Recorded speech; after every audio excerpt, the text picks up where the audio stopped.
ആ മോളെ കൊണ്ട് അമേരിക്കയിലേക്ക് ഒരു കത്തയപ്പിക്കാനാ, ചെല്ലണ വിവരത്തിന്. ആ അല്ല, അതിപ്പോ എന്റെ പേര് അച്ചടിച്ച കടലാസ് തന്നെ വേണമെന്നുണ്ടോ? ഞാൻ എഴുതുന്ന പോലെ എഴുതിച്ചോളാം. ഷോ,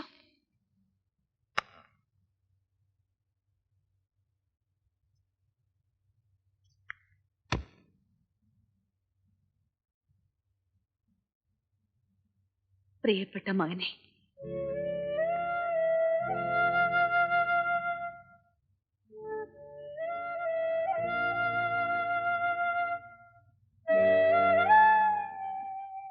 നിന്നെ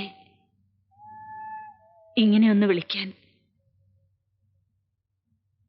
ഇത്രയും വർഷം കാത്തിരിക്കേണ്ടി വന്നല്ലോ. ഈ അമ്മയ്ക്ക്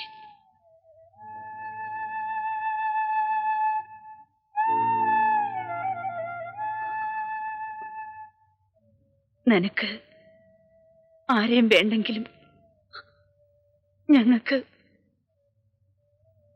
ഞങ്ങളുടെ ഉണ്ണിയെ വേണ്ടേ? ഞാൻ അങ്ങോട്ട് വരുന്നുണ്ട് നിന്നെ കാണാൻ. ബാക്കി വിശേഷങ്ങളെല്ലാം മോള് എഴുതിയാ മതി.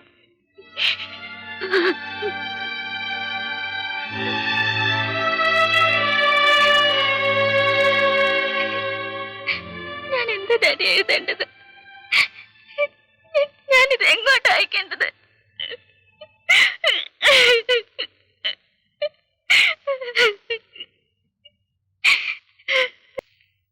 വല്ലാണ്ട് വൈകുമെന്ന് വെച്ചാ ഹോട്ടലിൽ നിന്ന് എന്തെങ്കിലും വാങ്ങി കഴിക്കണം. കരീമിനോട് പറഞ്ഞാ മതി. തിരിച്ചു വരുമ്പോ തരപ്പെട്ട ജോണിന്റെ വീട്ടിലൊന്ന് കയറണം. പാസ്പോർട്ട് ഓഫീസിലെ കാര്യങ്ങളാ. എപ്പോഴാ ഇതൊക്കെ എഴുതി കുത്തി കിട്ടുക പറയാൻ പറ്റില്ല. സമയം കിട്ടിയാ കയറാം. താൻ ഇങ്ങനെ ഈ പടി കയറി ഇറങ്ങി നടക്കണ്ട, മോളിൽ പോയി കിടന്നോളൂ.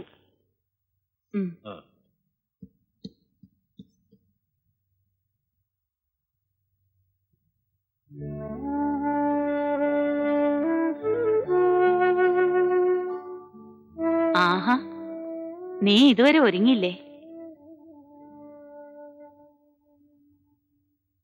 ഈ പടികൾ മുഴുവൻ കയറി ഇറങ്ങി വഞ്ചിയിൽ പോണ്ടേ അക്കരയ്ക്ക്? മുത്തശ്ശി മോള് പോയി റെസ്റ്റ് എടുത്തോളൂ. കുഞ്ഞുണ്ണി അങ്കിളിനെയും കൂട്ടി ഞാൻ പോയിക്കോളാം. അത് പറ്റില്ല. മുത്തച്ഛൻ പോലും അറിയാണ്ട് ഞാൻ മനസ്സിൽ നേർന്നതാ. അതിന്റെ ഫലം ഉടനെ ഉണ്ടായില്ലേ? ഇല്ലെങ്കി നിന്റെ മുത്തച്ഛൻ ഇങ്ങനെ ഒരു മനംമാറ്റം ഉണ്ടാവും തോന്നുന്നുണ്ടോ നിനക്ക്? നമുക്ക് പോയിട്ട് ഉടനെ തിരിച്ചു വരാം. മോള് വേഗം ഒരുങ്ങും.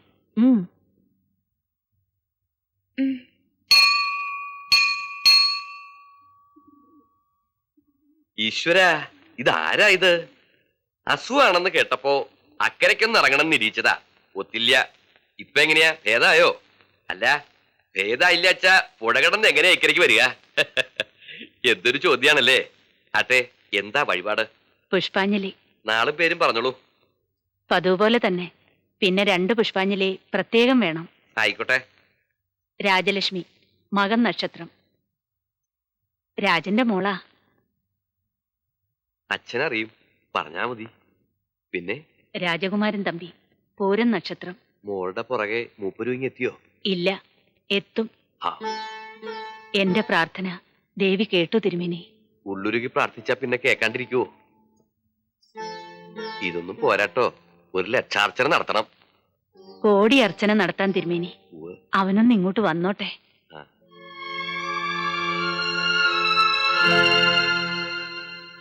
തൊഴുതോളൂ കുട്ടി. എല്ലാവർക്കും നല്ലത് വരുത്തണേന്ന് മനസ്സിരുത്തി പ്രാർത്ഥിച്ചോളൂ. പ്രത്യക്ഷയുള്ള ദേവിയാ.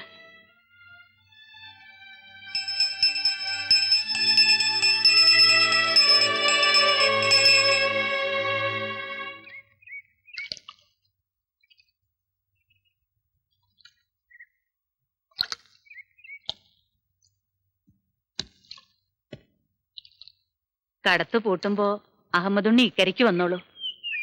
കുട്ടികൾക്ക് കുറച്ച് പഴമാങ്ങ തന്നയക്കാം. ഓ ഈശ്വര. ആ, എവിടാ പറഞ്ഞു നിർത്തിയേ? വെള്ളപ്പൊക്കം.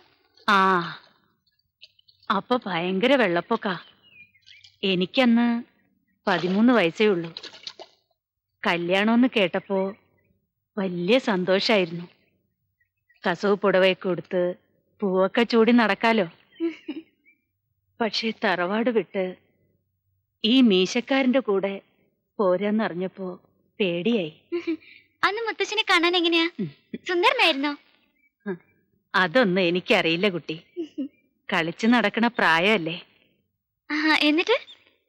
എന്നിട്ടെന്താ, നാദസ്വരത്തിന്റെയും തകിലിന്റെയും മേളം മുറുകിയപ്പോ ഞാൻ ഓടി പത്തായപ്പുരയെ കേറി. മുഹൂർത്തായപ്പോ പെണ്ണില്ല. ആളുകള് തപ്പോട് തപ്പ്. ഒടുവില് ഞങ്ങളുടെ കാര്യസ്ഥം പണിക്കരമ്മാവും വന്ന് പത്തായപ്പുരയുടെ വാതില് തുറന്നു. ഞാൻ എന്ത് ചെയ്തു? പഴക്കുല കെട്ടിത്തൂക്കണ ചാക്കില്ലേ, അതഴിച്ച് തലവഴി അങ്ങോട്ട് മൂടി. പുള്ളിക്കാരൻ നോക്കുമ്പോ മൂലയ്ക്ക് ഒരു ചാക്കിരുന്ന് വിറയ്ക്കണു. പുള്ളിക്കാരൻ പേടിച്ച് ഓ എന്റെ അമ്മോന്നൊരു നിലവിളി, ചക്ക വെട്ടിയിട്ട പോലൊരു വീഴ്ച.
ആ ഇതെന്തൊരു തിരക്കാ എന്റെ കുഞ്ഞിനെ പാസ്പോർട്ട് ഓഫീസില്. ഭാഗ്യത്തിന് എന്റെ കൂടെ പഠിച്ചൊരു കക്ഷിയുടെ മകൻ ഇപ്പൊ അവിടുത്തെ ഓഫീസറാ. അയാളെ ഏൽപ്പിച്ചു കടലാസൊക്കെ നമ്മൾ കൊണ്ടുവച്ചു. അതെ, ആ സുഭദ്രാമ്മ ഒന്ന് ബോധം കിട്ടു. ഗോവേണി കയറ്റണ്ടെന്ന് വെച്ചിട്ട് രാജിക്കുഞ്ഞിന്റെ മുറിയിലെ കിടത്തിരിക്കണേ. ഡോക്ടർ അകത്തുണ്ട്.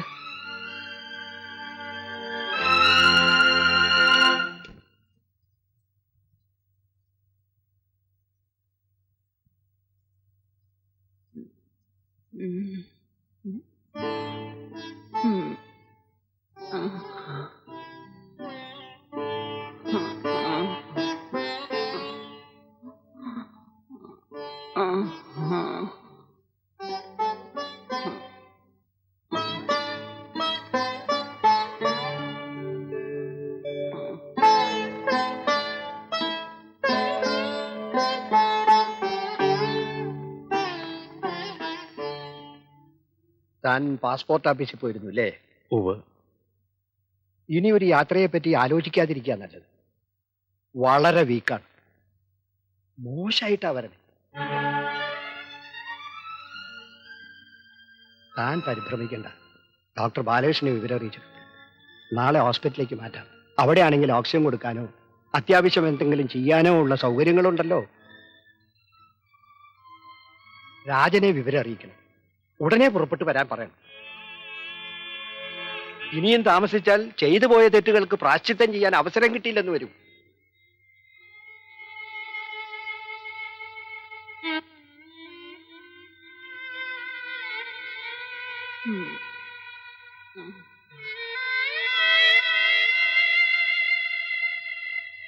അവരുടെ ഇപ്പോഴത്തെ അവസ്ഥ കാണുമ്പോ മുത്തശ്ശി അധികകാലം നമ്മുടെ കൂടെ ഉണ്ടാവില്ല എന്ന് മനസ്സ് പറയണു. എവിടൊക്കെയോ പട്ടികൾ ഓലിയിടണു. മുത്തശ്ശിനെ പേടിയാവുന്നു മോളെ. എന്നെ ഒറ്റയ്ക്കാക്കിയിട്ട് അവള് പോവോ? മോള് നാളെ തന്നെ കുഞ്ഞുണ്ണിയും കൂട്ടി ജോണിനെ കാണണം. അച്ഛനെ ഫോണിൽ വിളിക്കണം. ഉടനെ പുറപ്പെട്ടു വരാൻ പറയണം.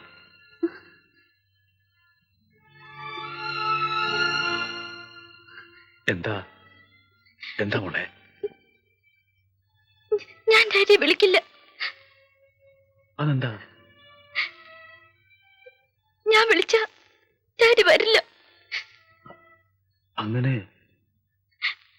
അങ്ങനെ പറഞ്ഞിട്ടുണ്ടോ നിന്നോട്?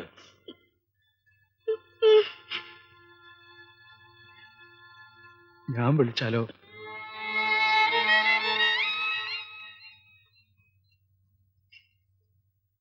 വരില്ല.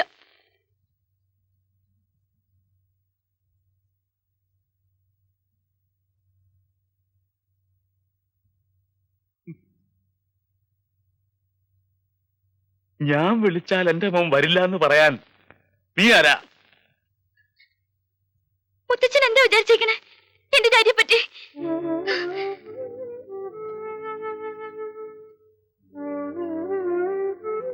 വിളിച്ച വരുന്ന സമയമൊക്കെ കഴിഞ്ഞു. അവന്റെ അമ്മ ഇങ്ങനെ ഒരു അവശ നിലയിലാണെന്ന് പറഞ്ഞാൽ അവൻ വരില്ലേ? അവശനല്ലയോ? അവരാരെ ഈ ഗതിയിലാക്കിയത്? മുത്തച്ഛനല്ലേ?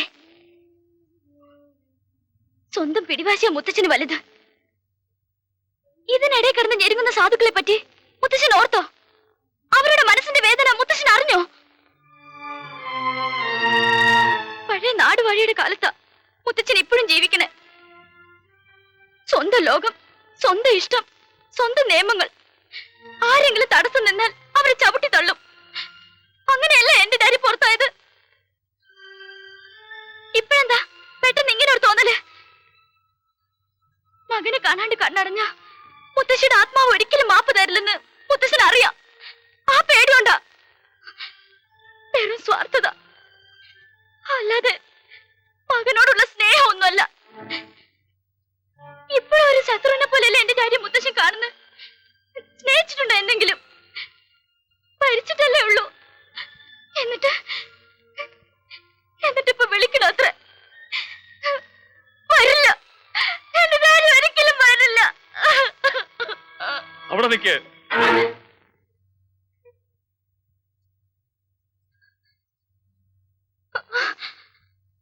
എന്താ നീ പറഞ്ഞത്? എന്റെ മകനെ ഞാൻ സ്നേഹിച്ചിട്ടില്ലെന്നോ? പഴഞ്ചനാണ്, സ്വാർത്ഥനാണ്, തന്നിഷ്ടക്കാരനാണ്. അതൊക്കെ ഞാൻ സഹിക്കും. എന്റെ കുഞ്ഞിനോട് എനിക്ക് സ്നേഹമില്ലെന്ന് മാത്രം പറയരുത്.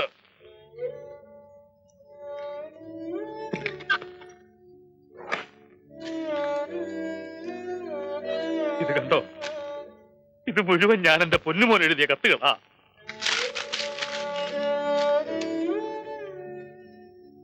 കണ്ണീര് വീണ് മഷി മാഞ്ഞ പാടുകളുണ്ടതില്. പലവട്ടം അയക്കാൻ ഒരുങ്ങിയതാ.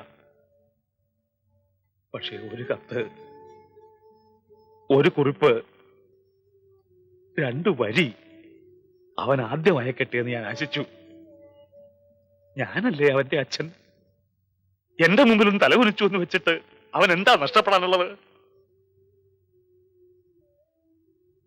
ആദ്യം വന്ന ദിവസം നീ ഒരു ക്ഷണക്കത്തെടുത്ത് നീട്ടിക്കാണിച്ചില്ലേ? അങ്ങനെയെങ്കിലും ഒരു മറ നീങ്ങട്ടെ എന്ന് വെച്ച് ഞാനാ അയച്ചത്. അന്നെങ്കിലും അവൻ വന്നെങ്കിൽ എന്ന് ഞാൻ കൊതിച്ചു. വേണ്ട, നിന്റെ പുറകെ അവന്റെ വരവുണ്ടാകുമെന്ന് ഞാൻ പ്രതീക്ഷിച്ചു.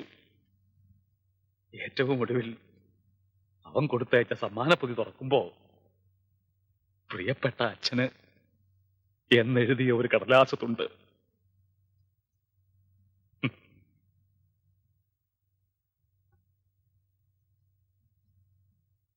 മുത്തച്ഛൻ തോറ്റുമോളെ. നിന്റെ അച്ഛൻ എന്നെ തോൽപ്പിച്ചു. എന്റെ സുഭദ്രയുടെ കണ്ണടയുന്നതിന് മുമ്പ് അവനിവിടെ വേണം.